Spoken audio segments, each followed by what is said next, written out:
going to share this testimony with YouTube. So now we should be worldwide.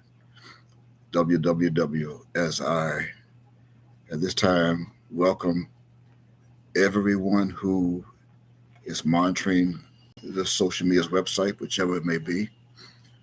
We are on Facebook, social media, as well as YouTube, live stream both. And we're also on our conference line. So we have three recordings going at one time in order to reveal this testimony and let the truth be heard of the particular subject that this world is recognizing during this month and every December 25th as Christmas. The so called birthday of the Christ that many nations of the world are referring to as, in Greek, Jesus, in Spanish, Jesus, and in English, Jesus. That's by that erroneous Greek, Spaniards, and English name. Jesus, and Jesus. They say that December 25th is his birthday. And people all over this planet right now are planning to celebrate that day, many by exchanging gifts. And many have already placed a tree out of the forest, a spruce tree, pine tree out of the forest, that's now standing in the living room or whatever part of their home that they chose to place that tree, decorate it with silver, gold, lights, peppermint candy, putting gifts to the bottom of the tree. And yet no one preserved a gift for the Christ since that's his birthday. Then why is it that no one's bringing a gift to the Christ? That's because they don't know who the Christ is. The Christ of the Hebrews. There are many Christs. There are Christ many and Lord many. But there's only one Christ of the God of the Hebrews. That's confirmed in Revelation chapter 12 and verse 10. And speaking of Revelation chapter 12, verse 10, we're going to ask you if you're going to join us today during this testimony. I'm your host. I'm known as Micah in the Bible, Micah the Morosite in the Bible. I'm your host. So if you're going to join us, grab your King James Version, Holy Bible, your Strong's Exotic Concordance by James Strong, and a dictionary or two. Most importantly, we're going to ask that you take notes and write these things down to take notes that you're about to hear and see if you're watching the video. Take notes, grab an ink pen or a pencil and something to write with, something to write on a tablet. Take plenty of notes, and you can confirm this truth for yourself. Once we're done, and you have the option to accept it or reject it, but first give yourself a chance by studying it, according to 2 Timothy chapter 2 and verse 15. With that said again, I'm known in the Bible as Micah, the Morosite. I'm also known, if you study that name, that particular book, the 33rd book of the King James Version of the Bible, of the Old Testament. If you study the name Micah, then it will take you to the New Testament. Then you will discover that the name in English, Micah, takes you right back to Michael, the archangel of Daniel chapter 12, verse 1, as well as the book called Jude, verse 9. And it will also take you to the appellation known as the Christ, Micah. In other words, theologians throughout history knew, and they still know, that Micah is known as the Christ of the Bible, of the Old Testament. The book called Micah is in the Old Testament. My father came and he revealed to his world that he is the Messiah of the New Testament. Mm-hmm. Micah is the Messiah of the Old Testament. And that's why it was placed in a book called Daniel chapter 9. There's two. And just for clarity, the name or the word Yahweh means God. That's three Hebrew characters in Hebrew.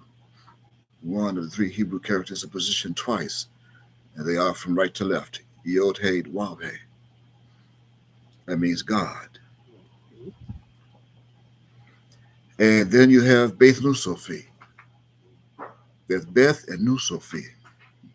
In English, it's Ben. That means the son of. And that would be followed by, again, Yod, He, Wav, He. God.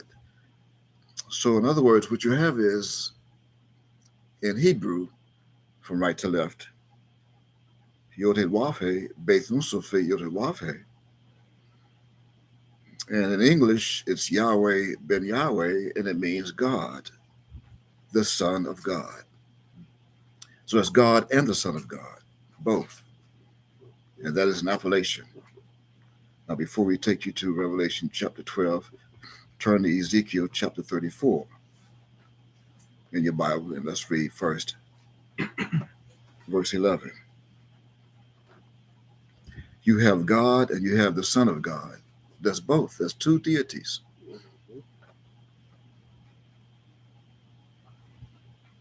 And would you read that, please? Okay. Once you find that. A quote. For thus saith the Lord God, Mm-hmm. behold, I, even I, will both search my sheep. You have both. Yeah. That's the Father and his Son. Both. And what? And when they search the sheep, And seek them out. then they're going to seek them out. That's both. Again, that's Yahweh ben Yahweh. God, the Son of God. That is not a name. That is an appellation. That is not a name. Now go to see there's many Christs, many gods, and many lords. I believe that's found in 1 Corinthians. Or is that in 1 Corinthians or 2 Corinthians? 1 Corinthians 8. Now turn to 1 Corinthians chapter 8.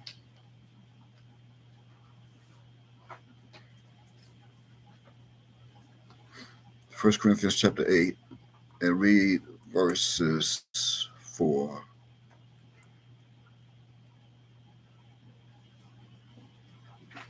and 5 and 6. 4, 5, and 6. Okay. Quote. As concerning therefore the eating of those things that are offered in sacrifice unto idols, Mm-hmm. we know that an idol is nothing in the world, and that there is none other God but one. See, that's one God. And that would be the God of the Hebrews. One God. And his power, some of it is read in the book called Jeremiah, chapter 10 and verse 10. You're going to read that after you finish this.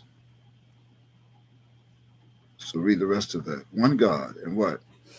For though there be that are called gods, Mm-hmm. whether in heaven or in earth, as there be gods many and lords many. That settles it. Every nation made gods of their own, according to 2 Kings chapter 17, verse 29. Every God, every nation have a God. And every God was made by nations. Mm-hmm. They're made of idols, stone, and names. Is that right? 2 Kings chapter 17, verse 29. Yeah. All nations made gods of their own. Okay. So that God's many and Lord's many. But what? But to us, To there- us, the Hebrews. okay, Anaknu. yeah, The Hebrews, what? there is but one God, One God. And what? The Father. That's just the Father. That's what it. Cause see, that's the word. The word Yahweh means God. And what? Of whom are all things, Mm-hmm. and we in him. We are in him, and he's in us. And what? And one Lord, the Christ. One Lord, the Christ, his son. And what? By whom are all things. By whom are all things. And we by him. And we by him. We are by the Christ. That's Judah and Israel, the children of God, and one God. That's part of our motto. Okay. One God, one mind, one ahab, love, and one action. And one action. It's our motto. He established that. Yeah. He established it. He created it. He established it in 1979 when he first came to Florida, Miami. Now go to Jeremiah chapter 10. First, let's just prove that our God is the living God. He's the true and only living God. Our God lives. Jeremiah chapter 10. Read verse 10. But the Lord is the true God. It has to be a reason why you said but, so you might as well go to verse 9. There had to be a reason why that begins with but. Silver spread into plates is brought from Tarshish, and gold from Euphaz, the work of the workman, and of the hands of the founder. So these are the other gods that are created by the work hands of the workman. They made gods with their hands. What else? Blue and purple is their clothing. And put colors in them, and they with certain colors, blue and purple. Wonder where they got the purple from? The idea. They got the idea to realize and to make realization of their gods, realizing that the royal color for God is purple. Okay, and what else? They are all the work of cunning men. These men are cunning men. They walk around and run around on the planet cunning to make gods and have other people to follow them in their gods. Trapping men with nets to draw them into their churches and religions to serve and worship the gods that they made with their hands. And they put their God on a cross, a wooden cross, and said he was crucified on the cross. And every Easter, they worship him on the cross and then take him down by December 25th and say he was born again. On December 25th. They start all over again at the end of the year. Their calendar year, December. In the spring, they spring him right back up and put him on the cross. So it's a crucifixion of Christ. Easter. Now look at Revelation. In fact, before you do, go to Deuteronomy. Read verse 10. Read verse 10. But the Lord is the true God. That's where the but come in at. Not by the cunning hands of men, of cunning men. But our God is the true God. He's what? He is the living God. The living God. That means he has ears, eyes, a head, brain, soul, body. Breathes. It'd be ludicrous to think that he is not living and yet we live. And he gave life to us. Ludicrous. That would be ridiculous to think God's a spirit. Since, if God was a spirit and we are men of flesh and blood and women, we are dominating God. We become more powerful than God because he's just a spirit. Although certain spirits are going to be manifested this month more than last month, every month, because that's called alcoholic drinks, strong drink, spirits. People's drinking and driving strong alcoholic beverages, run a red light and think it's green, crash into a couple of cars or buses and kill up a couple of folks. They call it DUI. A dumb understanding of intelligence, DUI. And he used to read that again. I'll read that from the beginning, verse 10. But the Lord is the true God. He is the living God and an everlasting King. At his wrath, the earth shall tremble, and the nations shall not be able to abide his indignation. They call it earthquakes today. If the earth trembles, it's called earthquakes. That means the God of our fathers, the God, our God, the true and only living God, he creates earthquakes. That means he's got to be God. Because only God can do that. And he's not a mother. He's our father. There's no such thing as Mother Nature. Mother Nature did not cause earthquakes or mudslides over Indonesia and snow across this country. And they hadn't even seen it yet. But it's coming. Next week, and speaking of week, we're going to give you the date and day that this is being recorded for the record. We're going to introduce our calendar first as the solar calendar of this day. It's known as the 7th day of the 10th month of our solar calendar, ruled and governed by the sun. Solar. Again, this is the 7th day, and we're almost at the end of it. At sundown would be the beginning of our 8th day. Our days begin at sundown, from sundown to sundown, 24 perfect hours of a cycle. Sundown would be the 8th day. We're now in the 7th day of the 10th month of our solar year, 6025. Now, that is the same, according to the Gregorian calendar, as Sunday, December 18th, 2022. It's for the record. We're on the east coast of the United States in a state called Florida, southeast. And it's now about 2:43 in the p.m. of the clock. So now we have the date. Is that right? We established it. And now our time is not to be confused with October the 18th. This is not October 18th. That's their calendar. Our calendar is the 10th day, 10th month, and the 7th day of our solar calendar. Not October 7th. You got it? Yeah. Okay. So now I'll go to Deuteronomy chapter 10. And read verse 17. Right now we're making it clear that our God is not a spirit. He has a name. I revealed the name to some, those who are obedient, although few may have heard it on live stream or on social media. Mm-hmm. Read verse 17, Deuteronomy chapter 10. For the Lord your God is God of gods, Mm-hmm. and Lord of lords, a great God, a mighty and a terrible, which regardeth not persons, nor taketh reward. The God of the Hebrews is great, good, mighty, and at the same time he's terrible.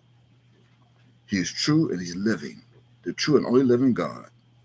He does all those things, great and terrible. Is that what you just read? Yeah. Okay, now go to Proverbs chapter 30 and read verse 4. This is a challenge to the whole planet for thousands of years, and no one knew his name. Even as Moses asked his name, Moshe asked, "What's your name? What should I tell them?" Jacob asked after the son's name as they wrestled in the wilderness. "What is your name, I pray thee?" The son didn't even tell Jacob his name. Your father didn't tell anyone his name. So how is it that these questions are assumed to have been answered? Read verse 4, Proverbs chapter 30. Who have ascended up into heaven, or descended? Mm-hmm. Who have gathered the wind in his fist? Who have bound the waters in a garment? Who have established all the ends of the earth? What is his name? And what is his son's name, if thou canst tell? That's a question. Actually, 6 questions. And they have yet to be answered. Why? Because it was written, what was written on scrolls by hand and now read in print in the book called Revelation. Go to that, chapter 3. Revelation chapter 3 and read verse 12. You never knew his name.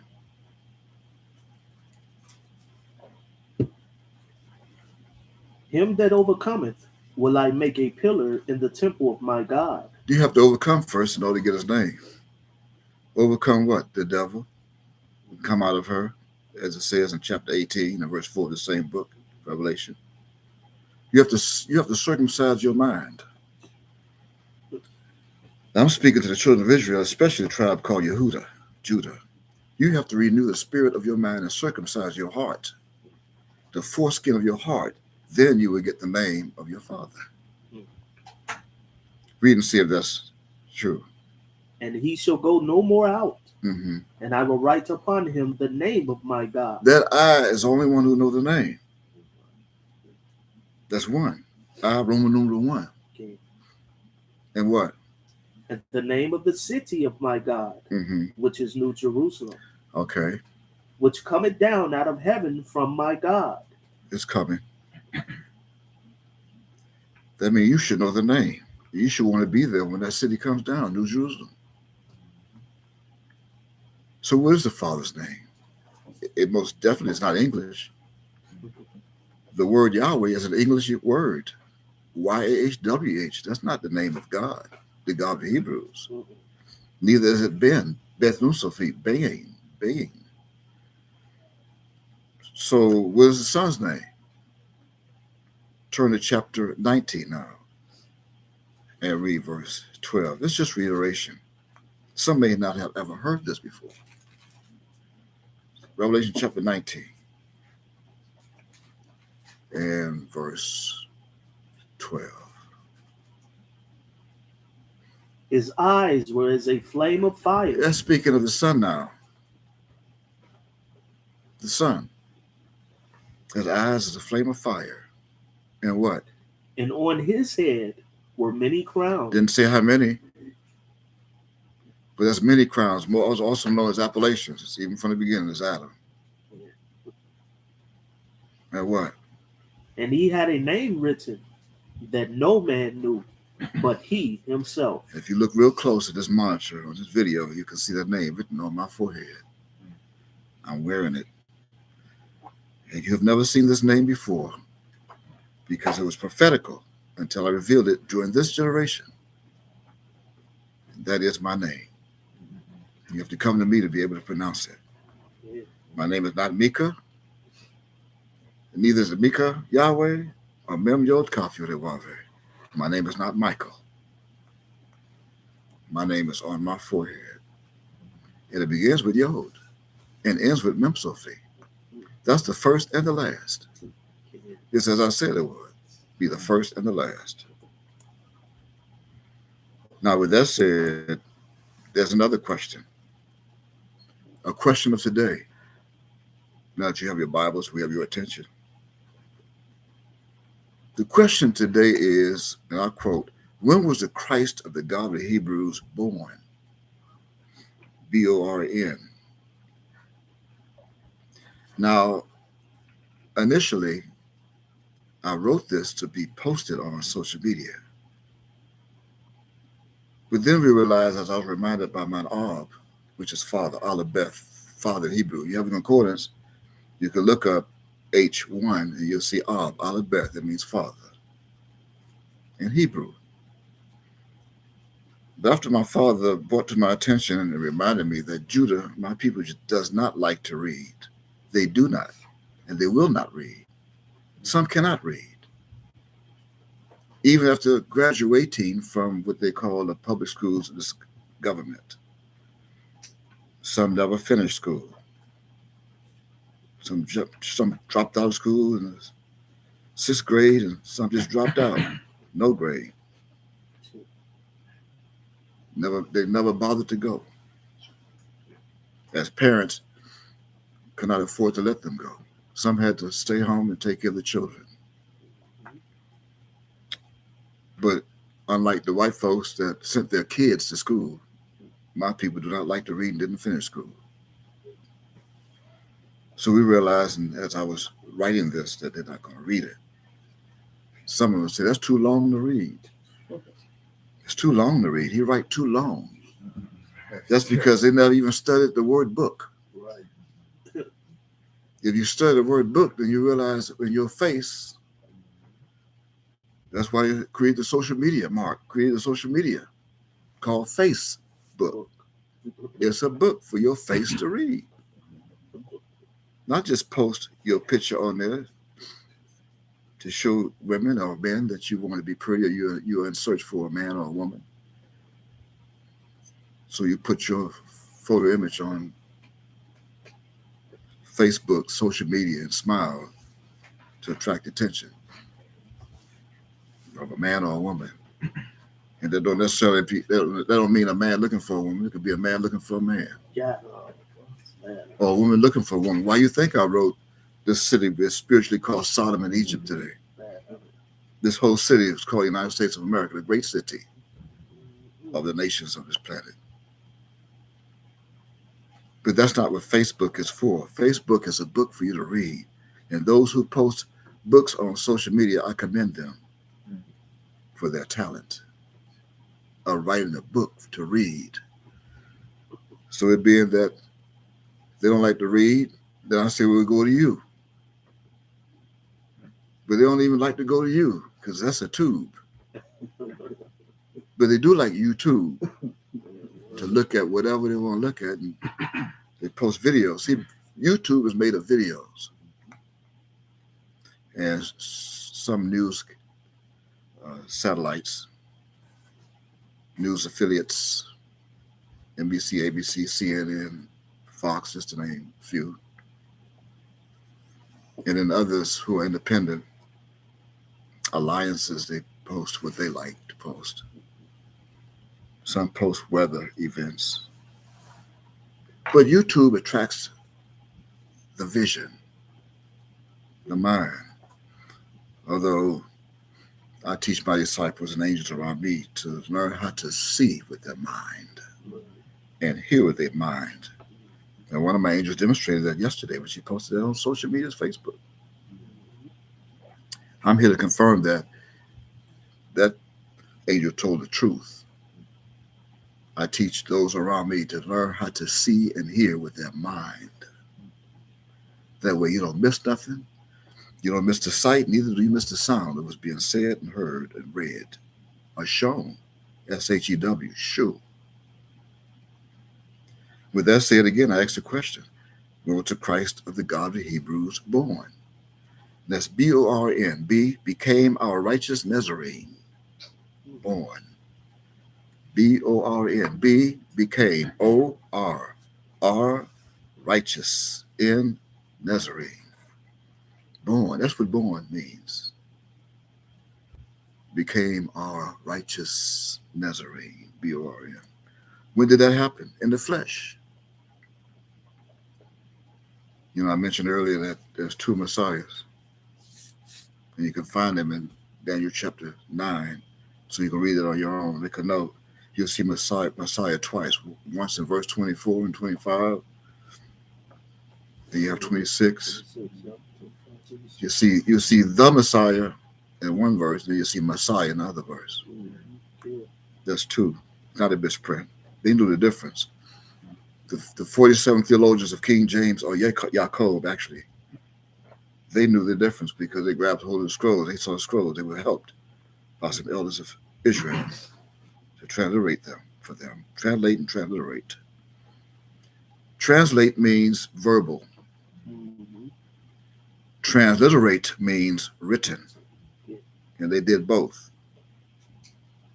And then they turned them over to Robert Barker. And he printed them on his print press. And he didn't misprint, but he said the Messiah and Messiah. But that doesn't take us away from the question, where was the Christ of Yahweh, the God of the Hebrews, of Yod? When was he born? Did you know that God have his own Christ? They didn't know that. Now you got to read Revelation chapter 12 so we can show them. They don't get lost. Revelation chapter 12, read verse 9 first, because the whole world is deceived. You think his birthday is December 25th. And if I ask you the question, why are you celebrating Christ's birthday on December 25th? Most of them say, because I was raised that way. My mother said it, so it's true. My father said it, and he did it, so it's got to be true. Not only that, my pastor said in church. I see it all over the tabloids, all over television. It's on the calendar. Who are you to come along and tell us that it's not? Read Revelation chapter 12, verse 9. Here's why you celebrate it. And the great dragon was cast out, Mm-hmm. that old serpent, called the devil and Satan, which deceiveth the whole world. How much of the world again? The whole world. He was cast out into the earth, and his angels were cast out with him. So how would you know when the Christ was born you've been deceived? By the liar. But it was promised that someone's going to come along and give you the truth. And once you get the truth, you should be free of that lie. Read verse 10 now. And I heard a loud voice saying in heaven, now is come salvation. Now is come salvation. Mm-hmm. And strength, and the kingdom of our God, and the power of his Christ. Whose Christ? Of his Christ. His Christ. The God of the Hebrews has a Christ, and that Christ is his Christ. Now you can follow whichever Christ that you like to follow. You have that right. You were born with free will to choose as you like to follow and have a God of your own. But the God of this Bible, the God of the Hebrews, has his own Christ. This is his Christ. And the question pertains to his Christ. When was his Christ born? Became our righteous Nazarene. Now, your Christ may have been born on December 25th, but when was the Christ of the Hebrews born? And the God of the Hebrews, his Christ. That's the question. Is that it? That's all? Which accused, for the accuser of our brethren is cast down. Okay. Which accused them before our God day and night. See, our God, accusing before our God day and night, not your God. Your God is a false God. We proved that in Jeremiah chapter 10. And also in 1 Corinthians chapter 8. Yeah. So your God is false. So we're accusing you of your false God in the sight of our true God, that you're following a lie. So does anyone have the answer to that question? When was he born? The Christ. Well, never mind your answer. Here was our answer to this question. And I'm going to read what I was going to post. I'm reading it for you on video, so all you have to do is sit down, relax, and hear, and then follow it. The answer to this question is found hidden in the 1611 King James Authorized Version of the Holy Bible. Now, if I move a little fast, this is recorded. You can pause it and rewind it at your will. But I'm going to repeat it for the sake of those who will not even do that. The answer to this question is found hidden in the 1611 King James Authorized Version of the Holy Bible. And by that source, we want you to take a look at the first book of the New Testament that they called and named, I quote, Matthew, end quote, in chapter 1. So turn to that, Matthew chapter 1. And we're going to read verses 1 and 2. You're going to read that verbatim. Verbatim means word to word, word for word, just like it is. Verbatim. Literally. Just as it is. That means I'm descending down and coming to both levels. I'm coming on both levels, celestial and terrestrial, sleep and awake, dead and alive, alive. I'm coming to both.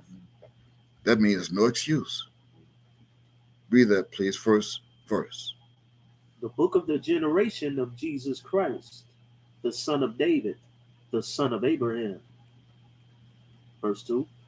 Abraham begat Isaac, and Isaac begat Jacob, and Jacob begat Judas and his brethren. That's quote, end quote. Quote, unquote. Okay, I need you to say quotes because some may not be able to see the video because they're blind. Yeah.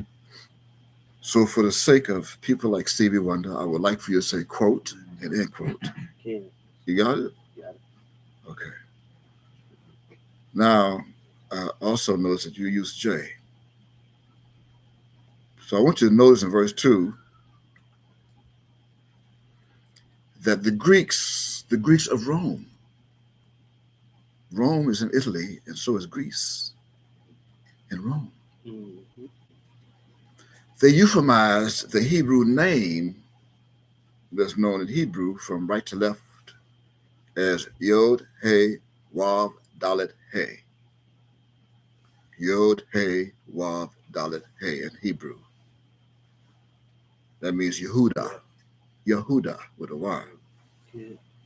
And in English, Judah.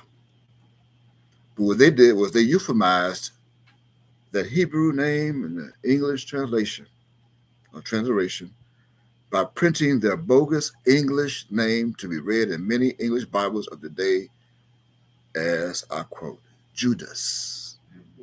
Judas with an S. You should be wondering, why did they do that? Why?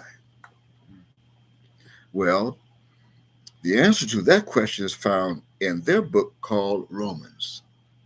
So turn to that, Romans chapter 1. Since the Romans did it, turn to Romans chapter 1 and read verse 25 verbatim.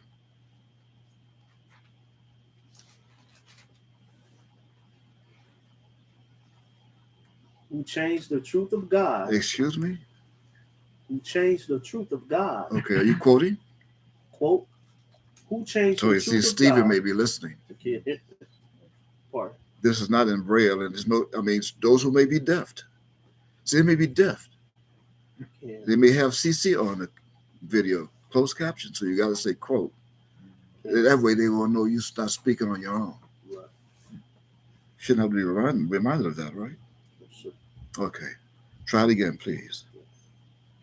Romans chapter 1, verse 25, Mm-hmm. quote, who changed the truth of God into a lie and worshiped and served the creature more than the creator, who is blessed forever. Amen. End quote. Okay, that's a period? Period. Yeah, but that verse began with a who. Now, usually in the English's grammar, in this idiom, whenever a sentence begins with who, it usually ends with a question mark or a punctuation mark, question mark. So how come this verse did not end with a question mark, but a period? Because it's a period. It was a period when they changed the truth of God into a lie, period. Mm. They're the ones who did that. See, they're the one. You say, who did that? They are the ones who did that. Mm. They're the ones who changed the truth of God into a lie. And you get the rest of that answer up in verse 1, from verse 1 to 24, and you'll get the understanding of that and the comprehension. Yeah.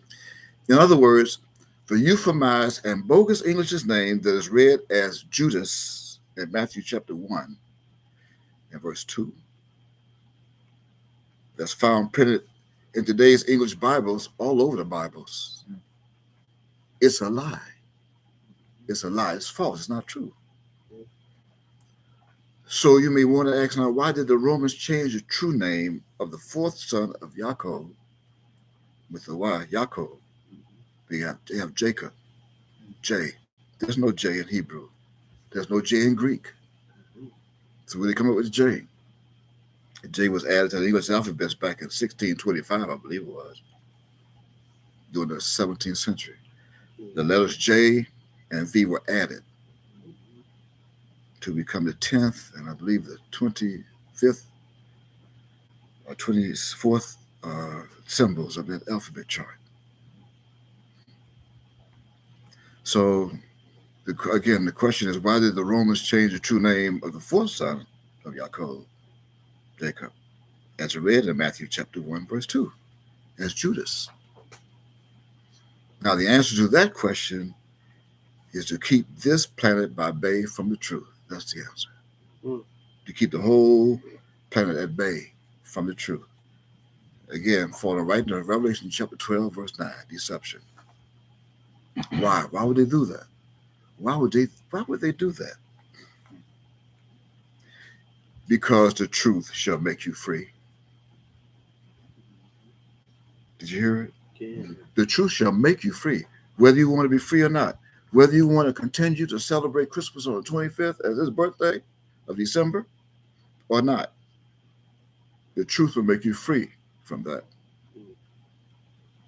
Just as promised in the book called John, chapter 8, and verse 32. You got to read that. Turn to John, chapter 8, and read verse 32. Keep 32 in mind. 32. Read that in verbatim. John, chapter 8, and verse 32. John chapter 8, verse 32, quote, and ye shall know the truth, and the truth shall make you free. End quote. Now, that should settle all doubt when we say that there's no place in the Bible that says the truth shall set you free. It's not the Bible. There's no such thing as the truth shall set you free. You shall know the truth shall set you free, not the King James Version. The slave masters didn't even set Judah free, so how could the truth do it? Set you free. If they had set you free, then you would have this knowledge in your mind already. And not be deceived. Right now, you would not have a tree in your house with gifts under it. You would not be buying an electric go-kart for your 4-year-old son or Xbox 60 for your 40-year-old son. You wouldn't do it because you know the truth. You'll save that money and buy food, water that you're going to need soon, flashlights and candles that you're going to need soon. Power grids are going to go out across this country. You're going to be sitting in the dark physically like you are right now mentally in the dark. You need a light to set you free, to light up your mind and the truth. But again, when we go back to John chapter 8 and verse 32, I would like for you to please notice that this verse begins with ye. But at the end of this verse, it ends with you. It begins with ye, in the beginning, but at the end, it ends with you, Y-O-U. You should ask yourself why. You never knew this knowledge before. You just read the Bible. You didn't read the Bible. You looked at the Bible. You recited the Bible. You recited the 23rd Psalm. This is the best you could do. And you recited some of Matthew chapter 6 and verses 9 through 13, the Lord's Prayer. That's what you did. You recited. You didn't see it. Neither did you read it. If you read it, you have the answer to why. Why would ye be found in the beginning, but you at the end? One answer is because ye was at the beginning, and how here you are at the end of this day, the last day of this world.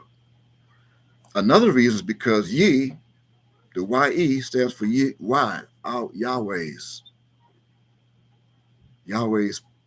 people, the door, the way, the truth, and the life, the word, his people, his children of the East, the E, the Y and the E. Ye, Yahweh, you children of the East, the children of Yahweh, Y-A-H-W-H, the word, the truth, the door, the way, the truth, and the life. That's Deuteronomy chapter 14, verse 1. If you want to know if you're the children of God, you're the children of the Lord, all 12 tribes of Israel, especially Judah, Yehudah. You are the children of the God of the Hebrews, his blood lineage. That's why he treats you so evil.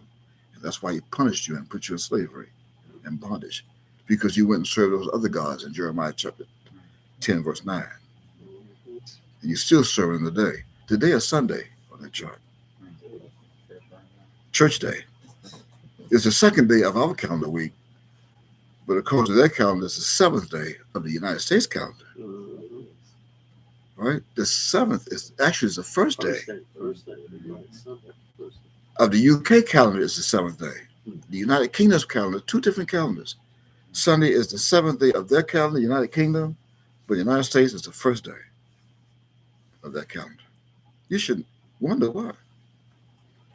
But you read Deuteronomy chapter 14, verse 1, you discover that you are the children, you are a child of God, the God of Hebrews. And another reason is because you are historically and biblically known as Hebrew Israelites. That's what ye means. Ye means you are historically and biblically known as, quote, Hebrew Israelites, end quote, all 12 tribes. You confirm that in the book called Genesis chapter 49 and verses 1 through 28, that all 12 sons of Jacob became a tribe of Israel, 12 tribes. The fourth tribe is responsible for the Christ. We get to that in a moment. But another reason why is because ye are not of the world. See, ye are not of the world. Ye, why ye? Ye are not of the world.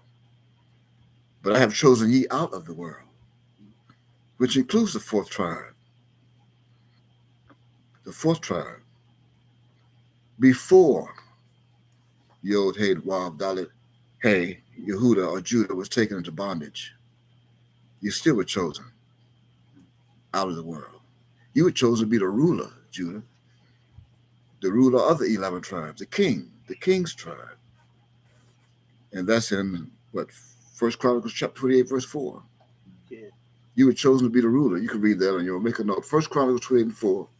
It's going to tell you that Judah was chosen to be the ruler of all the house and fathers of the children of Israel. That's why Shlomo and David and a lot of kings of Israel came out of Judah. And you can also read and confirm in Acts chapter 7, verse 6, that you were placed in bondage, Judah, Yehuda. Jeremiah chapter 13, verse 19, taken captive. And Deuteronomy chapter 28, beginning at verse 15 through 68, will put the icing on the cake that shows and reads and records your slavery, how you were taken into bondage and sold by your white slave masters. You were brought on ships and sold in slave markets and auctioned off like cattle, like animals, by your slave masters that some are still worshiping. Some of my people of Judah are even married into that family of slave masters, taking themselves on a white European wife or husband. Why? Because they think Jesus is white. They think white is God. They think God is white. So they want to get close to God. So what do? They marry into the God family. But they marry into the wrong God with the lowercase G-O-D. S in plural, gods. Not realizing that their own father, their own God is black in skin complexion. This is confirmed in Daniel chapter 7, verse 9. Revelation chapter 22, verse 16. Song of Solomon chapter 1, verse 5. Solomon says, I am black. Job chapter 30 and verse 30, my skin is black. And Jeremiah chapter 14, verse 2, just to name a few, that the whole tribe of Judah is black. And when you read Daniel 7:9, you see that God has woolly hair, afro. And there are no other people on this planet, even in existence, that has a woolly texture of hair except black skin complexion people. Your God is black. You want to marry a white. And yet you have a white Satan claus on top of your roof coming down the chimney. And you take your children to the mall and have them sit on a white Satan's claus and sit on his lap and say that I want a car for Christmas because my mother don't have one. And you think a white man who sold you an auction and bought you an auction is going to buy you a car. That's if you've been naughty or nice. If you were naughty, you're not going to get a car. You get a bicycle. But if you're nice, then you get a Mercedes. And you believe that. See, ye already know the truth. That's why ye is there first. Ye already know the truth. However, you all of the rest of the nations of Europe, YOU, they're also known historically and biblically as Gentiles of Europe, and were all established and are of the Isles of Japheth, that is after the flood of Noah. Reference Genesis chapter 10, verses 1 through 5. You can make a note of that. All the Isles of the Gentiles came from Japheth. a son of Noah after the flood. Yeah. That's Genesis chapter 10, verses 1 through 5. The isles of the Gentiles, all of you, that's Y-O-U. You were all deceived by the devils and his angels, just as it said in Revelation chapter 12, verse 9. That's why you don't know the truth. But you shall. And you are now in the spiritual bondage of this world. You are in a spiritual bondage. You are in a spiritual bondage. But ye were taken in a physical bondage, Judah. Needless to say, however, I am here today to make you, Y-O-U, free. And just as mine Hebrew celestial soul promised over 2,025 years ago, and just as your Bible reads today in the King James Version book called John, in chapter 8 and verse 36, verbatim, I'm going to read that. I'm going to read it to you. That's John, that's verse 36, same chapter 32, verse 36. If the Son therefore shall make you free, ye shall be free indeed. Chapter 8, verse 36. Same chapter 8. We read verse 32. I'm not quoting because I'm saying it. You can hear it. I'm saying that. It's in red print of your Bibles. I mean, I'm saying it. That's why I'm reading it. If the Son therefore shall make you free, ye shall be free indeed. You have it? I read verse 32. Earlier we read verse 32, make you free, because the woman whose womb the Christ came out of her womb in 1932. Wow. She became the gateway for the truth to come out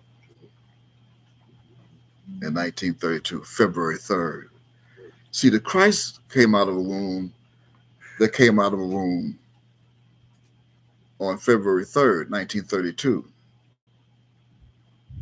But the Father who came in the flesh 19 years earlier,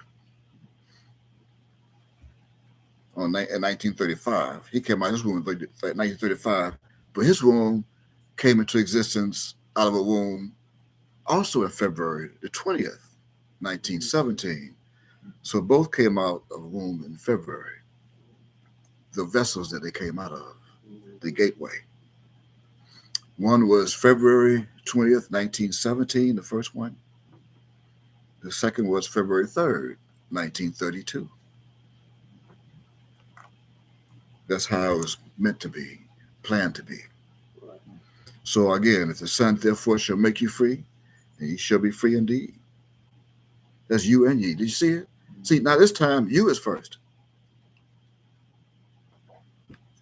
You came first, and then ye followed in that verse. You see it? Yeah. That means there's room for both to be free. All you have to do is believe this truth. And here it is. Here is the truth. Here is the truth when the Christ of the Hebrews was born. Indeed. And that's the last word of verse 36 of John chapter 8. Indeed. Well, here is the indeed, D-E-E-D, as follows when the Christ was born. So pay attention. Now, in the King James Version book called Acts, turn to that, chapter 1. And verse 11. Read the promised. Read what was promised and recorded in English. Yeah. Acts chapter 1, verse 11. Quote, verbatim. Which also said, ye men of Galilee, why stand ye gazing up into heaven? This same Jesus, which is taken up from you into heaven, shall so come in like manner as ye have seen him go into heaven. End quote. Now, that's what the Bible says. But the key word here in this verse is same. S-A-M-E. Same. However, the key promise of this verse is, and I quote, come in like manner, end quote. So you have a word and then you have a promise. You got it? Again, the key word is same, S-A-M-E, the same one. And the promise is come in like manner. Those are two keys. This means what? This means that the Christ's birth will also be the same and like manner as it was over 2,050 years ago. The same. Let's prove that. Go to Malachi chapter 3 and read verse 6. Malachi chapter 3. Let's see if God changed the way he should be born, the way the Christ should be born. Malachi chapter 3, verse 6, Mm-hmm. quote, "For I am the Lord, I change not. Therefore ye sons of Jacob are not consumed." That settles it. That settles it. That means since the book called the Acts chapter 1 and verse 11 said the same one is going to come in like manner, the same way he did previously, then we must look for the same one to be born the same way. With two of the same kind of people, Judah. Yeah. They may even come from the same family. Or did you hear what I just said? I know some may not be able to see this, and you may be deaf, but you can read a CC on the screen. You may be blind, you can only hear. So if you're blind or you're deaf, I'm going to say it again. Read it or hear it. The promise that was made in Acts chapter 1, verse 11 said the same one's going to come back in the same manner he was born before, even if he comes from two people of the same family. And I'm not just speaking of Judah. Judah's a tribe, but you have other families inside of a tribe.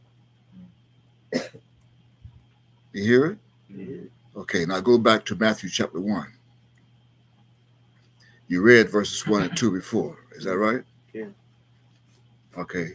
Now you're going to read verse 18 as follows, verbatim. Verse 18. It said, now we focus on the birth. The subject is the truth of the birth of the Christ revealed. Right. You got it? Okay. Yeah. Matthew chapter 1, verse 18, Mhm. quote, "Now the birth of Jesus Christ was on this wise. When as his mother Mary was espoused to Joseph, before they came together, she was found with child of the Holy Ghost." End quote. Okay. That means, see, this name Mary and Joseph have meanings. Yeah, that's English. There's no J in Hebrew. We also found Hosea to be in Luke chapter 3. Is that right? We're going to go to it in a moment. But we're making an extreme emphasis right now on this verse. The birth of Christ. On this wise. You got to be wise to follow this. Read verse 19 now. Verse 19, quote, "Then Joseph, her husband, being a just man, and not willing to make her a public He example." was just an ordinary man. He was not celestial. He was terrestrial. He was just an ordinary man of Judah. And not willing to make her a public example. What? Was minded to put her away privately. Privately. That means they did things privately that they did not want the rest of the family to know. Either on her side or his side, which was the same family. Not saying siblings, but the same family. And they were not siblings. I'm testifying to you of the truth. Read verse 20. Verse 20, quote, "But while he thought on these, saying, Joseph, thou son of David." He thought he was dreaming. I think I'm detecting someone on our conference line. If that's the case, then we're going to ask them to hang up so we can keep our screen. You can go right to Facebook and you'll see us on live stream there too. So do that for us. Hang up the conference line phone so we can keep our full screen. We are recording live. You can join us on live stream Facebook or you go to YouTube, same testimony. We are live right now. If it continues like here, I'm gonna have to cut off the conference line because I don't want to interfere with the recording. But as I was saying, the two names, Mary and Joseph, are appellations and allegories for two other names today. That was back then. Thou son of David. What did the angel say? Let's see, this is a dream. You have to study dream. Okay. Fear not to take unto thee Mary thy wife, for that which is conceived in her is of the Holy Ghost. End quote. So the angel came to him and told him that she was already conceived before they got together.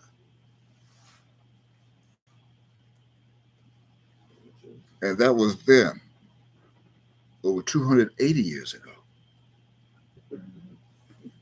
That was then. Actually, over 2,000, pardon me.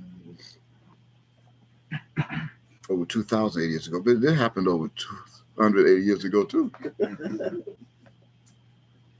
Because none of us today are 280 years old. But I stand corrected that that's 2,080 years ago when that happened. Now, again, here is the truth of the Christ of the Hebrews in the same and like manner today. That's quote, same and like manner today, end quote, as it promised in Acts chapter 1 and verse 11. Again, we want to continue to grab your attention. That's all we're asking for. Pay attention. If you've been paying something else in the churches, and all we ask for you to do is pay us attention. That's all I want. You want to send me a donation? Then pay attention. Put it in an envelope and send it to me and say, I paid attention. This is my attention. I paid it. Okay, first of all, the Christ of the Hebrews was not born on the 15th day of the 10th month of our solar calendar. You got it? Yeah. I repeat, the Christ of the Hebrews, according to Revelation chapter 12, verse 10 of the God of the Hebrews, was not born on the 15th day of the 10th month of our solar calendar, which is the same as December 25th of their calendar, of the Gregorian calendar, Gregorian. That's the same time. The 15th day of the 10th month of our calendar and December 25th of their calendar. Same day, same date. Like today, of this recorded theses, for example, as you mentioned earlier, is the 7th day of the 10th month. That means in 8 more days would be December 25th. And it'd be our 15th day of the 10th month, 6025. It's also the 2nd day of our solar calendar, the 2nd day of our week of our solar calendar. And our solar calendar on Sunday, the 7th day by the UK calendar, or the 1st day of the United States calendar, December 18th, 2022. And that is also of their lunar moon calendar today, lunar, December 18th, 2022. However, the Christ's terrestrial body, not his soul, the soul celestial comes from everlasting celestial, but the body that he used, a vessel, was placed in a womb on this planet. In fact, that womb was of a woman of Judah, of the Isles, on January 2nd, 1954. And that is after 7 days, as she was already conceived, of a certain sexual intercourse that took place on December 25th at sundown, going to midnight, December 26th, 1953, of a holiday. It's also called Boxing Day in the Bahamas and in Great Britain. Are you with me? Yeah. They got together that night. It's a great holiday in the Bahamas. Boxing Day, Christmas and Boxing Day back to back. After midnight, one turns to the other. Going to another day. Remember, December 25th, midnight, December 26th, 1953. Now, don't leave. Please allow me to explain how that celestial conception That conception was celestial, that took place by way of precepts that the angel told Joseph what was happening before he even got there. And in detail, I'm going to say it in detail.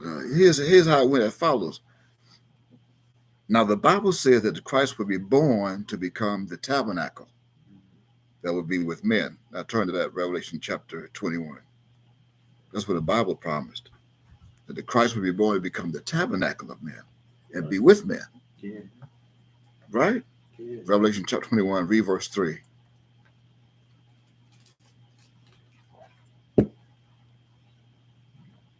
Revelation chapter 21, verse 3. Mm-hmm. Quote, "And I heard a great voice out of heaven saying, Behold, the tabernacle of God is with men, and he will dwell with them, and they shall be his people, and God himself shall be with them, and be their God." That means God himself, this particular deity, one of the two, came out of a womb and became the God and tabernacle of men.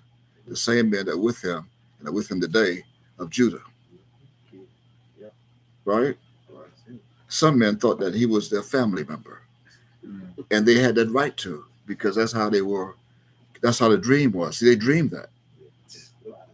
Just like Joseph dreamed it, he's still dreaming today, although he has a different name. And those who came with Joseph, they all dreamed that this is a part of their family, the same Christ.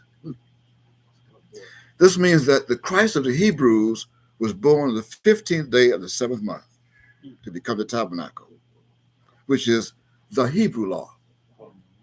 So he came out on the 15th day of the 7th month by Hebrew law. Now, this is found in Leviticus, so turn to that. Chapter 23, Leviticus chapter 23, and verse 34. We are giving you the truth that's going to make you free. You shall know the truth. The truth's going to make you free. Free from buying up and wasting all your money on gifts.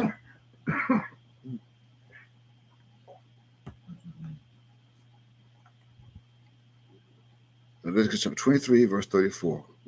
Leviticus chapter 23, verse 34, quote, "Speak unto the children of Israel, saying, The 15th day of this 7th month shall be the Feast of Tabernacles, for 7 days unto the Lord." End quote. Okay, this means that opposed to everyone on this planet recognizing and celebrating December 25th as Christ's birthday, they should be celebrating the 15th day of the 7th month of our calendar, which falls in September. Yeah, I see that the person hung up from our conference line. They came right back. Somebody else came right back. So we're going to ask them again, remind them to please hang up from the conference line. We have a full screen. We are recording live. And it's the same live stream that's on Facebook, social medias. If you have that, you can go to that same testimony or YouTube. But what we're doing is preserving our conference line recording, and it will not show a full screen. If someone's on the phone, it takes away the full screen. So would you please disconnect from the conference line and go to our Facebook live stream or YouTube, and you'll see the same testimony. I really do not want to disconnect from the conference line. You had to be reminded. I will say Torah to that person. I'm not looking to see who it is. But as I was saying, the Feast of Tabernacles is a celebration of the Christ birthday, birth date, at the time he came out of the womb, not December 25th. We're going to break it down and show you what the Feast of Tabernacles, when that falls on our calendar. And you can start getting the head started. You take out your calendar. Again, solar Feast of Weeks, 15th day of the 7th month. Today is the 7th day of the 10th month. So all you have to do is continue to calculate. Each one of our days, each one of our months have 30 days. That's 30 times 12, 360 perfect days a year, a cycle. All right? Not 365. They added that on. The Romans added that on so you can celebrate Christmas on December 25th. And they borrowed more times, adding 5 days to rule the planet. 5 days. It was also promised that the same God, the same Christ, will come back in the last days, according to Matthew 24, in verses 23, 24, that he's going to shorten those days. Mm-hmm. And in Mark chapter 3, he had already shortened those days. Short. So we no longer have 365 days. We don't recognize that calendar. This also means that the men who he's with are the men of Judah. And that means wherever Jehudah is in the last days of his return, in like manner, that this is where the Christ will be found, as well as the two Hebrew Israelites that thought they were responsible for his birth, the man and woman. They will be found there too. Now, the truth of this is found in Hebrews chapter 7. So turn to that. Hebrews chapter 7 and verse 14. Read that. That Christ will come out of Judah. Now remember, Judah was taken captive and became what is known today in history as Negro slaves. And some are also being called African Americans. Some are also being called African Bahamians. Some are being called Jamaicans. Some are Trinidadians. But Judah is some in Brazil. Judah has been taken captive by all nations of this planet. They were sold during slavery and taken to all nations on this planet.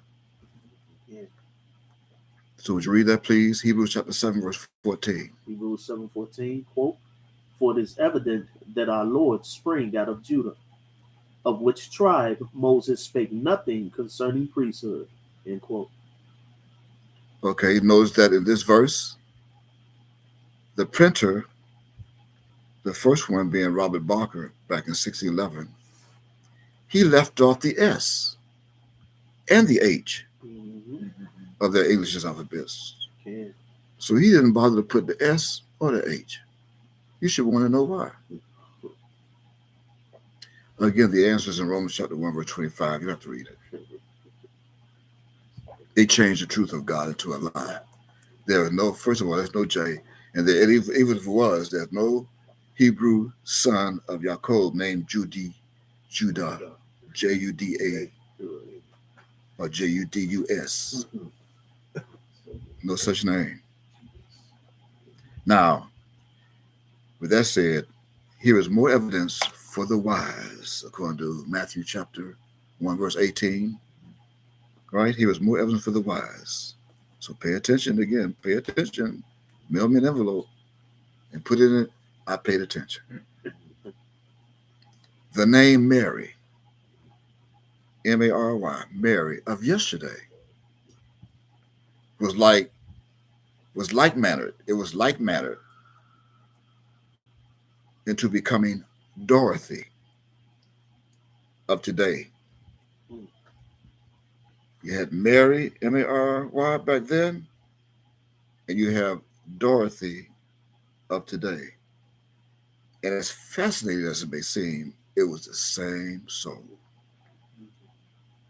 The same soul. Mount Og did not change the soul or the body. Makes sense. That makes sense. You just read, and Malachi, he changed not. The same woman. And it was the same man because he's just man. He's a God-fearing man. Right. So I know who I'm speaking of. I met them. I was with them.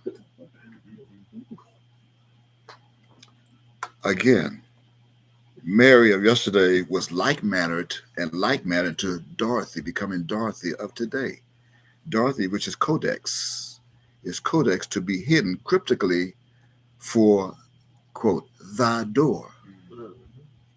THYDOOR, thy door, which is backward of today for Dorothy. Now, follow this now. The name Dorothy, Dorothy, bears a biblical meaning that means, I quote, gift of God, end quote, or, quote, God's gift, end quote. This truth is found in the King James Version book called the Acts. So turn to that, chapter 8. The Acts, chapter 8. And you're going to read verse 20, and you're going to read it verbatim. God's gift. Dorothy. That was the woman's name that the Christ came out of. Yeah. Today, in like manner of yesterday. You know, the same one, yesterday, today, and forever.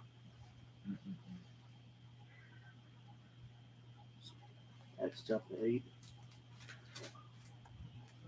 And verse 20. Verse 20. Acts 8, verse 20, quote, "But Peter said unto him, Thy money perish with thee, because thou hast thought that the gift of God may be purchased with money." End quote. Okay, here you see the three words, gift of God. Now I'm going to ask you to go to your concordance. But I'm going to ask you to also take a look at the English word that is found here as gift. With Gimel, G-I-F, G-I-F-T, let's say G, there's no J, G-I-F-T the way it is in English. Right. Gift. This gift that is of God came from the Greek's Dorothea. It came from the Greek's word or name known as Dorothea, and have only been in use since the 1400s, the 15th century. Reference, you can look it up, wikipedia.com or your encyclopedia of your choice. You can find it, Dorothea. In other words, and the truth is, this word turned name was taken from two Greek words. Two Greek words that you see in Acts chapter 8, verse 20. The first of the two words is known as, and I quote, Doria. Doria. Now, go to your Strong Concordance and type in gift of God. Doria. You're going to find it under Strong's G 1431. All right, you're going to just type in gift of God. It's going to take you to Acts chapter 8. Now, do you see G 1431? Yeah. Click on it. Yeah. And what do you have? Doria. Click on the speaker, turn it up, and let's see what the robot says. Strong's G 1431. Dorea. Dorea. Doria. Doria. That's the robot. That's why you can't depend on robots. So make sure that when you receive a phone call, your cell phone, and the minute you say hello, the robot takes over. I'm telling the truth. I came for the truth. I came to give you the truth. And when your phone rings, it's a strange number, you say hello, the robot is activated by your voice. And then it says, hello, how are you doing today? And you can say, I'm terrible. I have a headache and I'm sick. I got to go to the hospital. The robot will say, that's good. Anyway, I want to talk to you about something that you may be interested in. And then you tell the robot, did you hear what I just said? I said, I'm sick. I don't feel like talking about it. I'm going to the hospital. And then the robot said, well, I understand that, but take a few moments and listen to this. Voice activation. Now, this robot gave us a bogus, but it's Dorothea. This is the first half of the name Dorothy. Only half of it. Now take a look at the second of the two words, which is renowned as God. So click on that, and you should have G what? You see it? G2316. Make a note, G2316. This is read the same verse, taken from the Greek word known as theos. Yeah. You see theos? Yeah. See what the robot says, other than hello. Strong's G 2316. Theos. Theos. It's theos. And this is the second of the suffix, or suffix, period, the prefix suffix. This is the second one. It's a suffix of Doria. Right? Now, when you put those two together, then you have Dorothea. Dorothea. In Greek. In English, you have Dorothy. In English. Dorothy. Again, that means a quote, gift of God. So where did this gift of God come from as a baby herself? Remember, she had to be born. She came out of a womb. Well, here's the answer to that question. Here is the answer to that question. Dorothy, in English, spelled from left to right, D-O-R-T-H-Y, D-O-R-T-H-Y. Thy door's mother, her mother, or she preferred the gift of God. She was born in the Bahamas, on an island that's called Eleuthera. Dorothy was born on an island called Nassau, of the islands of the Bahamas. Dorothy was. But her mother was born on an island that's called Eleuthera, in a little suburb or village that's called Hatchet Bay. And that island of Eleuthera, where Dorothy came, her mother came from, that doors came from, her mother, born in the Bahamas, bared a surname and a maiden name that was known as, I quote, Johnson. You heard me? Yeah. Dorothy's mother bared a maiden's name, surname that was known as Johnson, born in Eleuthera, Hatchet Bay, and some migrated to Harbor Island. Same territory, Harbor Island. Now, with that explained, the word Eleuthera means free. The word Eleuthera means free. Now, you confirm this truth in your strong concordance. Go to G1658. It means free. It's known in the Bible as Eleutheropolis. Eleutheropolis. They put a P-O-L-I-S, and that's where the S went from Judas. The S from Eleutheropolis. Do you see it? G1658. Yeah, you have it. What do you have? Go ahead. Robot. This is the robot say it.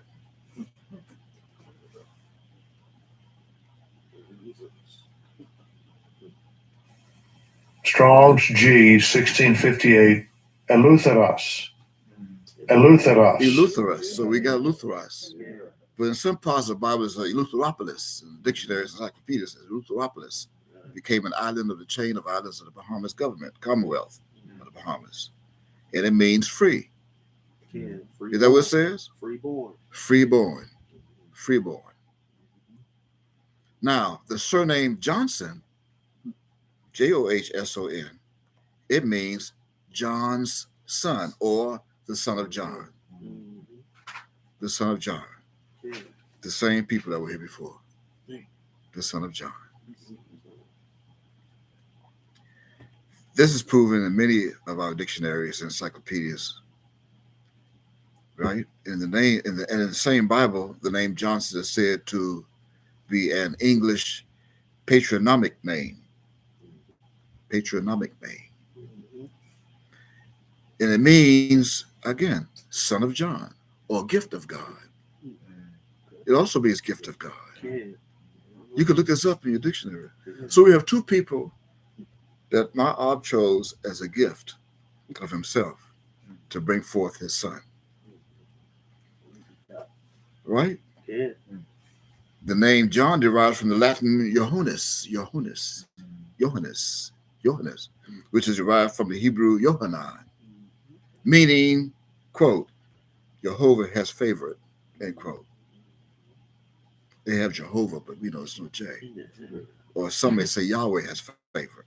Right. Favorite. Now, go to the name John in English in your concordance. In fact, you can go to reference G2491. Go to G2491. It's going to take you to the Hebrew. You should see H3110.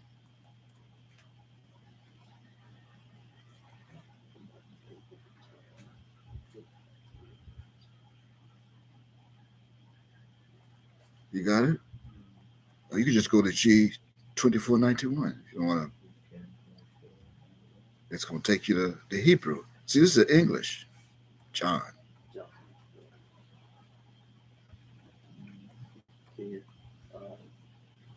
What's it say? What's it mean?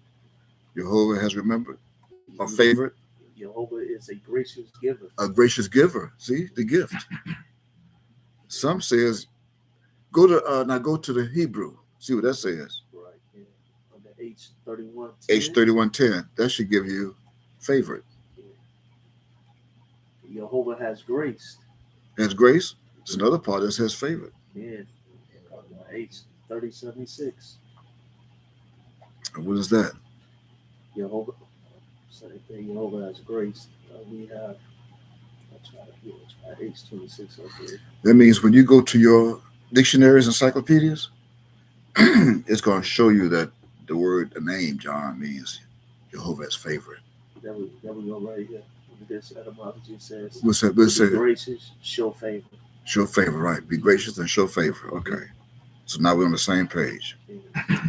Now that takes care of the woman. Now we still with that's because that's the woman's mother's maiden name, Johnson. Right. Now let's go to the name John. Let's just take a look at the man. Now let's go to the man of the two. You got man and woman. Let's take a look at the man, so-called Joseph, spiritually Joseph, right? Coming again now from Matthew chapter 1, verse 18, 19, 20, 21. See, the man's first name, although that name was not placed on a birth certificate, is known as Granville. Granville, Granville. Though the middle name is Wilfred. Now, Granville is not in the Bible itself, that name. However, the middle name, Wilfred, spelled W-I-L-F-R-E-D, Wilfred. W-I-L-F-R-E-D in the middle. That has a meaning. Go to, find a page in your Google and type in meaning of Wilfred. I spelled it. W-I-L-F-R-E-D. Just put Wilfred meaning, name. W-I-L-F-R-E-D.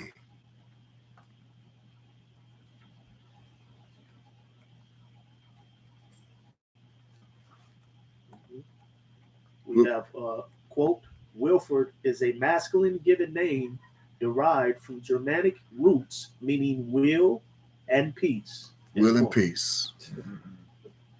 I mean, Wilfred, what about the man of peace? We're going to come back to that. I just want to give you a heads up on it. And just as the mother of the woman, his father was also a Johnson from the same island of Bahamas called Eleuthera, the same village called Hatcher Bay. That means it's no longer a secret that they were cousins.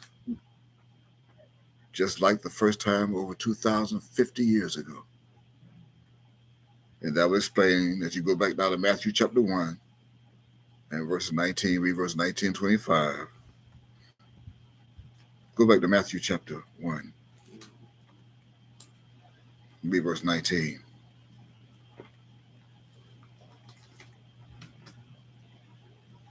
Quote, then Joseph, her husband, being a just man and not willing to make her a public example, was minded to put her away privately. How come it's mentioned that he was her husband and yet she was already with child before they came together? How did she become his wife? And how did he become her husband? Well, you're not going to read this in the Bible. I'll have to tell you this because it happened today. He already had a daughter for her. See, this one was her firstborn son or that she thought was her firstborn son. But prior to that, she had a daughter, a woman child. I mean, she was no longer what they thought was a virgin. She was a virgin to accept the king's seed, the celestial seed, because she was chosen. Read verse 20.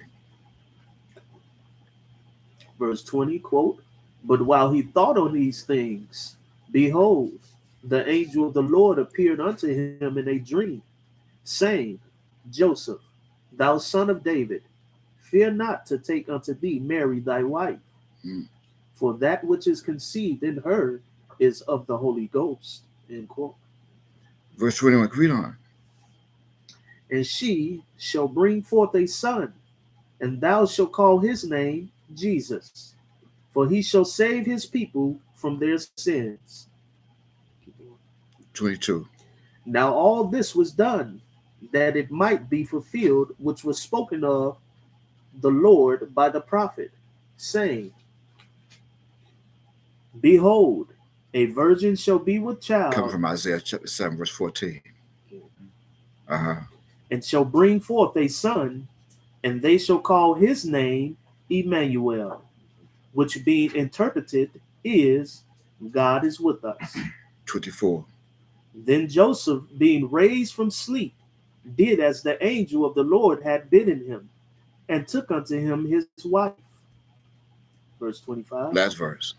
And knew her not, till she had brought forth her firstborn son. Her firstborn son, not child. See the difference? Her firstborn son, not her firstborn child. That's it. Yeah. And what? And he called his name Jesus. Now we know that's a printer that they put there euphemized. And I'm bearing witness to you right now in this testimony that in this house where I'm sitting right now in Miami, Florida, in 2013, he visited this house, and so did the woman. And at that time, he asked her to marry her. Do it that year, because they never did what they call the marriage of this law of this land. And she responded to him, "Let me think about it." I'm telling the truth. He is still around. He is still here in the Bahamas. And fortunately, she's not. Some may say, he's supposed to say, unfortunately. No. Fortunate for her, she's not. My op took her when he was supposed to. And when she was scheduled to go. Because she couldn't take this. If she was here taking this, I would kill her with a heart attack. Right. Cardiac arrest. Yeah. Nevertheless, and because the man's father was a Johnson, this means that the man of the two also bears the surname of Johnson. Johnsson, from left to right. The son of John. And now you know why it reads in Matthew 1:19 why he didn't want to make a public sample, a public example, because they would say, "Wow, you having another child for your cousin?" She had to flee the island. They were on the island. She had to flee the island and come to the Bahamas.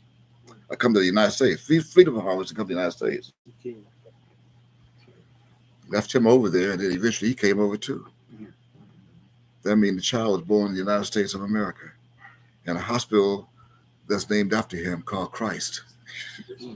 The hospital name was Christian Hospital. It was the Christian Hospital of the Christ. In Overtown, a suburb of Miami, Florida called Overtown. Miami, Florida. Christian Hospital. With that said, nevertheless, again, his middle name, Wilfred, Wilfred. It means, as you mentioned, will, W-I-L, and peace, P-E-A-C-E, which is also shalom in Hebrew. This means that this man, Johnson, again, that means son of John, and Yahweh has favored, was chosen back in 1953 in the Bahamas to be the terrestrial and the spiritual man of this planet that was called and favored by God of the Hebrews to be responsible, being as was supposed, the father of the incognito Son of God, the Christ of Alpha named Shalom. That's called shalom. In Micah chapter 5, verse 5. Take a look at, now go to Luke chapter 3. You can make a note that Micah chapter 5, verse 5 says, this man shall be the peace. And here is the name Wilfred, that means peace. Look at Luke chapter 3, read verses 2 through 3. 2, 3, and 4. Luke chapter 3, verse 2, quote, Annas and Caiaphas, being the high priest, the word of God came unto John, the son of Zechariah, in the wilderness. Mm-hmm. Verse 3. Mm-hmm. And he came into all the country about Jordan, preaching the baptism of repentance for the remission of sins. Read verse 4. Verse 4. As it is written in the book of the words of Isaiah, the prophet. That's supposed to be Isaiah. Yeah. Say what? Saying, the voice of one crying in the wilderness, prepare ye the way of the Lord, make his paths straight. End quote. Now in verse 2, the name euphemized as Zacharias, spelled from left to right, Zacharias. It also means remembered of Yahweh. That's what that name means. You gotta go. When you go to Zechariah, it means remembered of Jehovah or Yahweh. And then when you go down to Luke chapter 28 or 29, you find Hosea there. That we found the other day. Is that verse 29?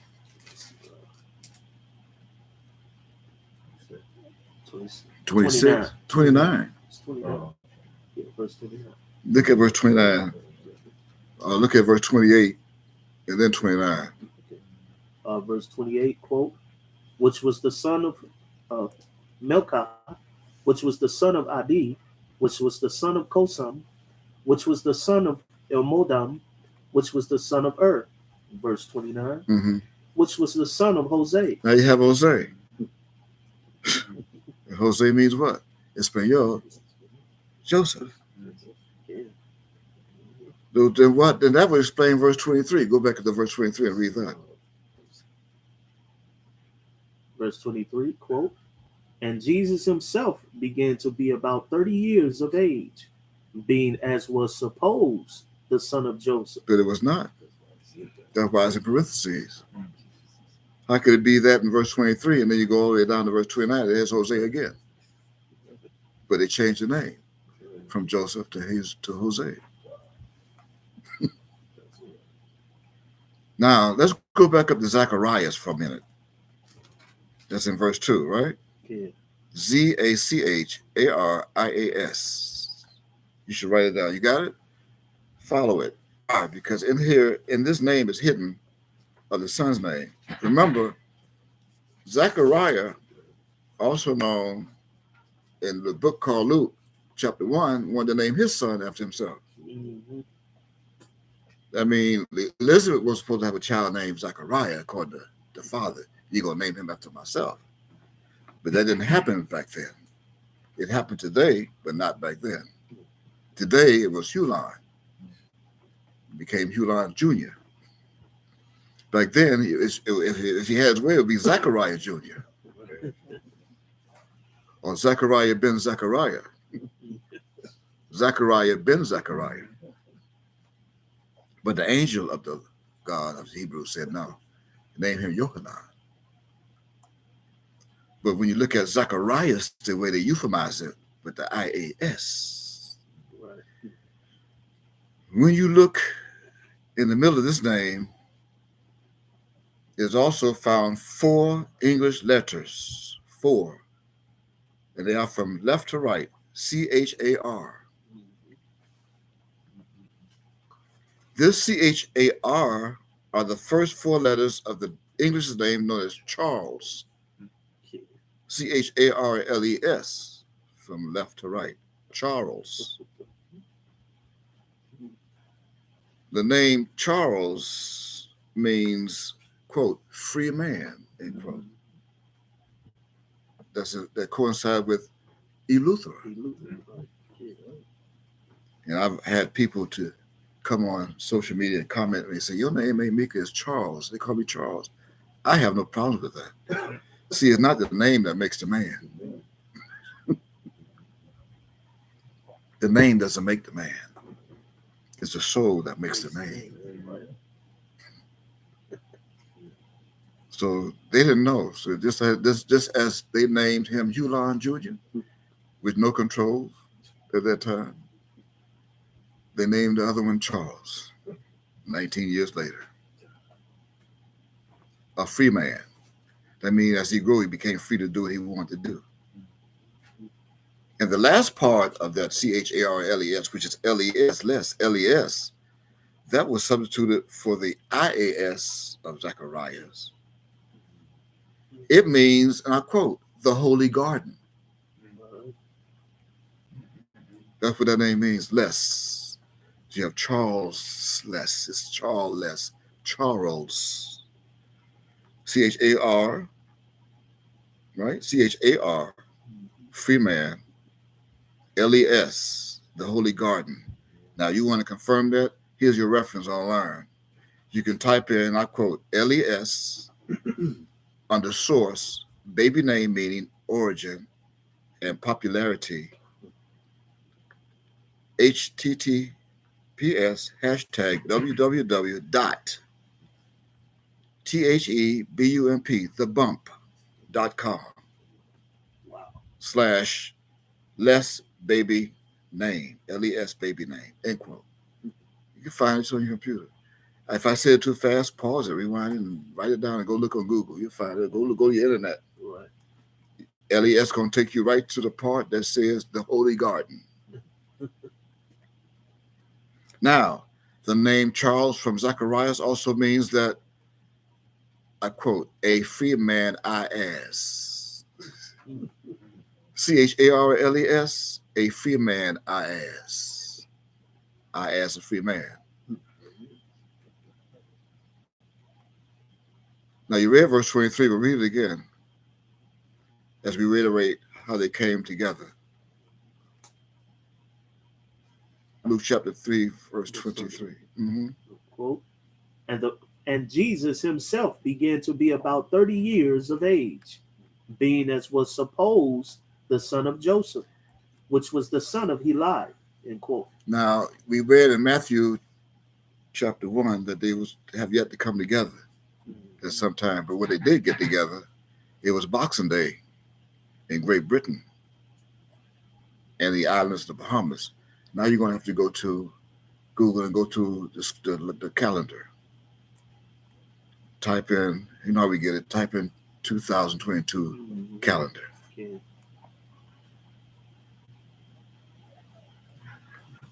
Right? Okay. Now, as you find it, you should see United States.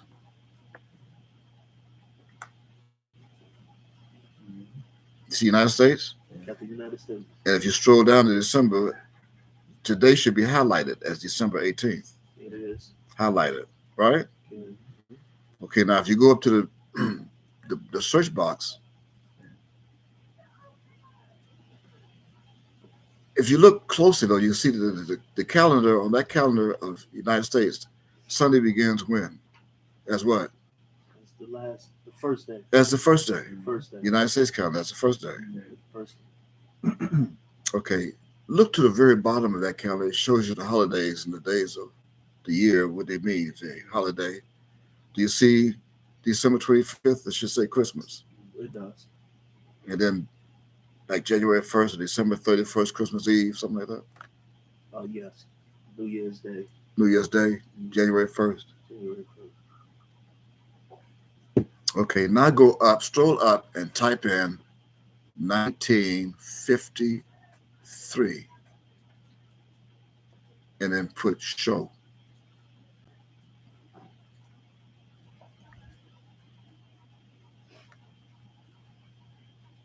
Okay. You have it? We have that calendar. Okay. Now, the first day you still have is Sunday. Yes. Stroll down And look at December 26th. That should be on a Saturday. It is. It's on a Saturday, On a Saturday, 1953. 1953. Stroll down now and see what that Saturday would have been in the holiday in the United States. Saturday the 26th.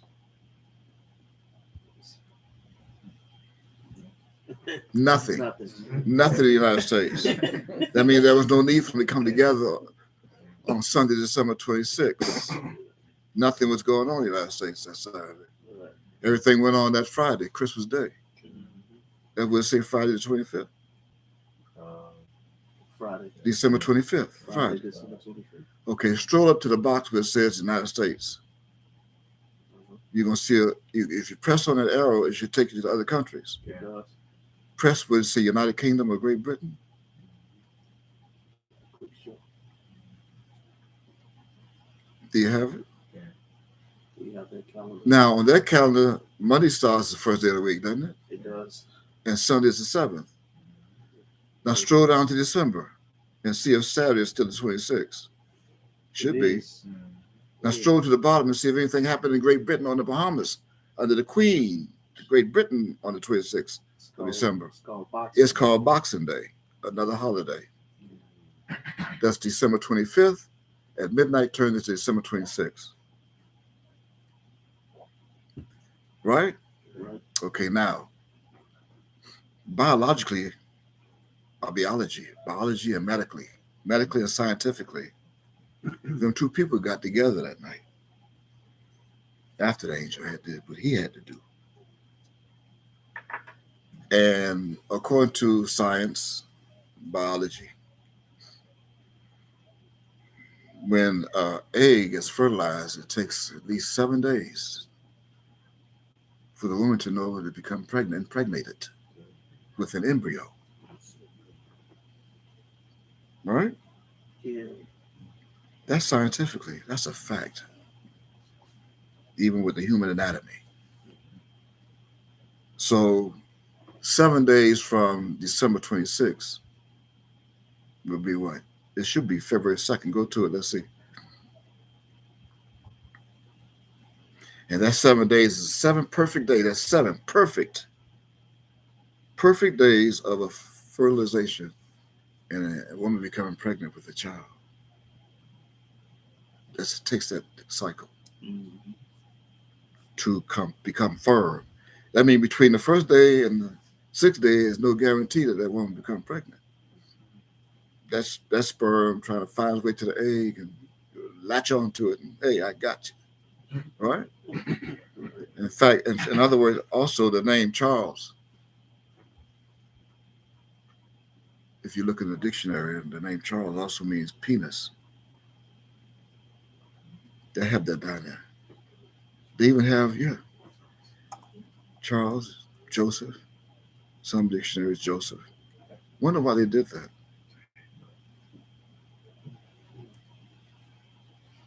So now you have the calendar. As you go to, you're still in 1953. Great Britain. Yeah. Still in Great Britain. And you have December 26th and Saturday. Saturday. Now go up to the top and click to the next one, 1954. See if you show January 2nd as also a Saturday. You have January 2nd as a Saturday? Saturday. Now, by this time, she came over to the United States, no longer in Great Britain. So now you got to switch over to the United States because she came over to escape, not wanting for him to show her a public example, cousin against cousin, and come and escape all of that, especially with her father, who was totally against that. Very strict. You back on 1954, you at United States calendar. United States. You also show a Saturday for January 2nd. Yes, it is. Now, a perfect pregnancy is 40 weeks. And what we're revealing here is that the Christ was not born on December 25th, going to midnight December 26th. He was conceived on that day, the body. It's the truth. I'm setting you free. Yeah. But you don't have to borrow these gifts anymore like that. You bring them to the Christ. Feast of Tabernacles. Right. But we have to prove it. Now you're going to do mathematics, and you're going to count from January 2nd, a Saturday, and you're going to count 40 Saturdays. 40. So do your count. That'd be 40 perfect weeks. You should come to October 2nd, 1954. I'm going to wait and see if you do that, according to that calendar.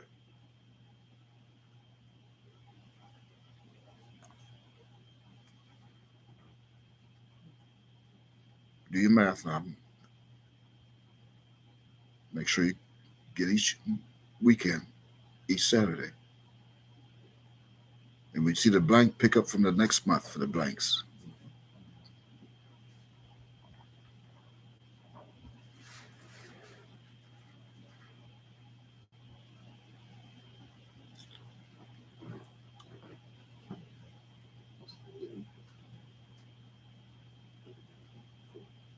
$40. I'm not looking, but you should be on October 2nd, 1954. 40. Yeah. But that would take us out of September. So what happens to 40 perfect weeks if we end up on October 2nd? But that's because your count did not go wrong. It didn't take you to September 26, 1954 sundown. Neither did it take you to September 27, 1954 after midnight. So you may ask, what went wrong with the count? Nothing. You counted correctly. It's just that there were 5 months with an extra day that you came across. Those months would have been January, March, May, July, and August. An extra day, and not 30, but 31. So now you have to take that 5 days of the extra month of the 30-day count and go back 5 days. And when you count backward 5 days from October 2nd, you come to October 1st, October 30th, October 29, 28, and then 27. Is that correct? September 27th. September 27th, 1954 is the correct so-called birth date of the Christ of the God of the Hebrews during this era of time, the second time, the same one, the same manner and likeness, the same manner, the same one, and not December 25th, 1953 or 1954, or no other day of the 10th month. That is not. This means that the bowels of the woman whom my celestial body exited that day was a woman of the Isles of the Bahamas, just as a reason. Isaiah chapter 49, go to it. Isaiah chapter 49 and verses 1, 2, and 3. That means at sundown Sunday, September 26, 1954, went into a midnight and became September 27th, Monday. And when you look on my birth certificate, you're going to see Monday, September 27, 1954, the official and certified date of my birth. My height, hidden in Revelation chapter 21, verse 17.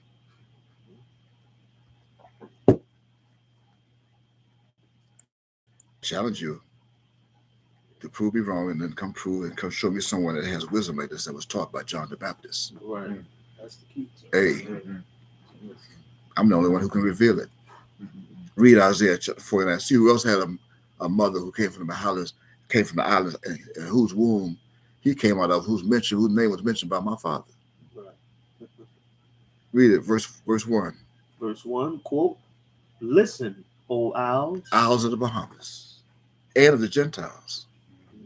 What? "Unto me, and hearken, ye people, from far. Mm-hmm. The Lord have called me from the womb. From the bowels of my mother." He put me in the womb, and then he called me from the womb. From the bowels of my mother, as he made me.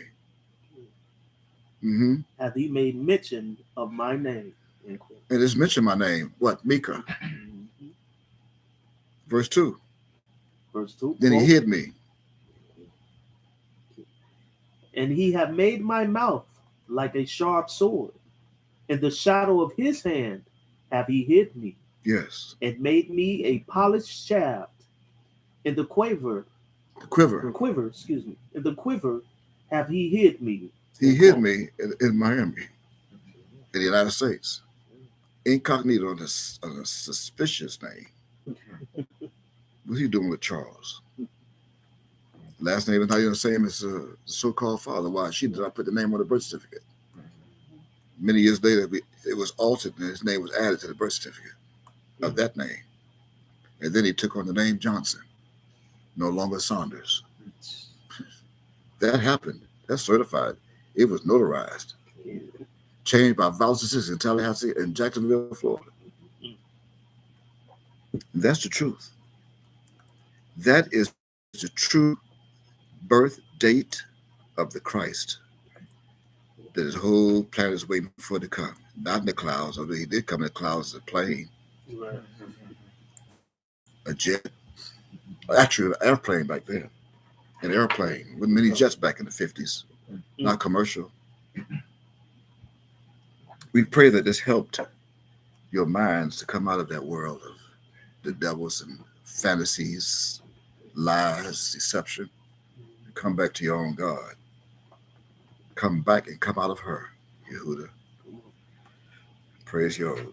Praise Yod. With that said, I bid my people only shalom. Shalom is peace. Shalom aleichem, the condition. Shalom aleichem. And I say Todah for joining us for today. Take up your time. Praise Yod. Praise Yod. And that all.